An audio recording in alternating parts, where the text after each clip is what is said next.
Well, this is a heads up for any drone operators out there. We have amateur drone operators now coming into the crosshair of many high-tech businesses out there, or anyone that does not want their privacy invaded. Now, the airspace and the rules are constantly changing on a daily basis. If you've got a drone through, say, DJI, they constantly update to where their system, if it picks up your coordinates, is not going to allow you to fly in certain areas. I wasn't allowed to fly anywhere in Cleveland during the convention, and I mean anywhere. Anywhere we attempted to launch from, it would not take off. It was the first time it ever happened. I've been close to airports, within a mile of an airport before, and turned it on just to see what would happen, and it would have allowed me to fly. So I know that this isn't set up around every single airport. Although I could have. But when I was in Cleveland, it wouldn't even begin to fire up. It wouldn't even allow you to fly. It would give you a message saying that you were in an area where you could not take off, restricted airspace. So what's happened here to this Duncan Sinfeld? Apparently he was flying his drone over Apple's new complex in California. He has put out many different videos. I'll leave a link so you guys can watch all of his different video clips. He's got hundreds of thousands of views on some of these. And he's just flying around showing the construction of different buildings.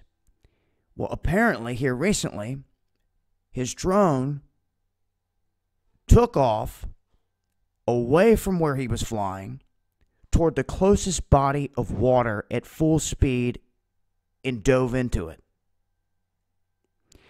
Now, he said that he sat there and watched as it did this. He was hitting up on his control sticks, trying to take it the other way, and it was like something else had control of the drone.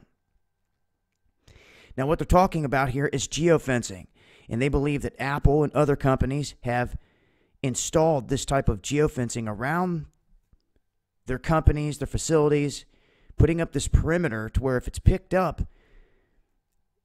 it'll shoot it down, drop it out of the sky, or, as in this case, it redirects the aircraft to the closest body of water, and they drown it. They sink it. Now, this man is highly ticked off because he didn't think this was going to happen. He feels that someone should be held responsible because he says he can fly in these areas. He is free to do so. He also states, and this is a good point, that the airspace, if it was flown over by an airplane, they wouldn't be able to take control of the airplane and crash it into the nearest body of water. Or can they? What really can they do with this technology? Well, they're being very quiet about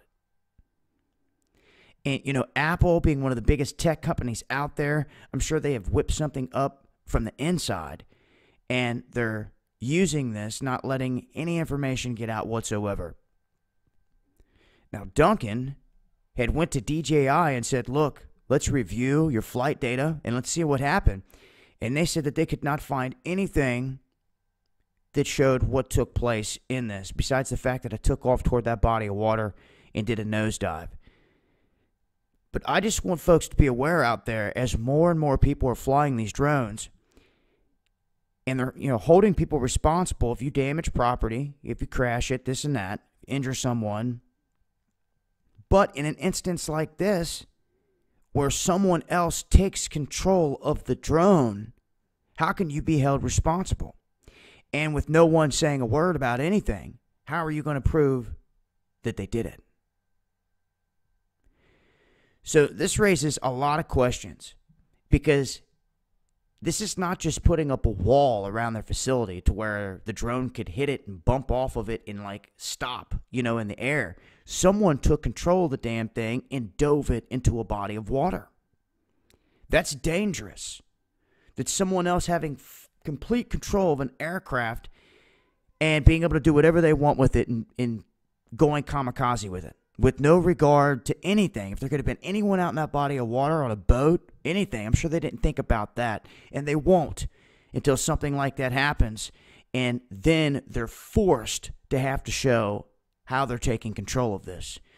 So, anyway, this is just a heads up for folks out there that are taking these flights, folks that may not have a DJI drone that could be flying it anywhere, and something like this happens.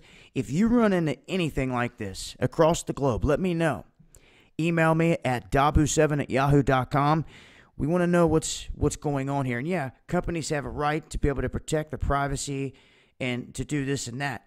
But like I said, there's a difference between putting up a geofence wall that just stops them from flying over your facility and taking the whole thing over kamikaze and crashing it. Now, there's a lot more info here at this link. I'll leave it in the description box. And make sure to tune in to Dabu 7/7, 9 p.m. Eastern tonight for a special podcast. We're going to host Underground World News live at 7:30 p.m. Eastern on Into the Stars channel, and at 9 p.m. on Dabu 7/7, a special podcast here talking about the details of this new project. So make sure to tune in. We'll see you guys then. Eyes to the skies.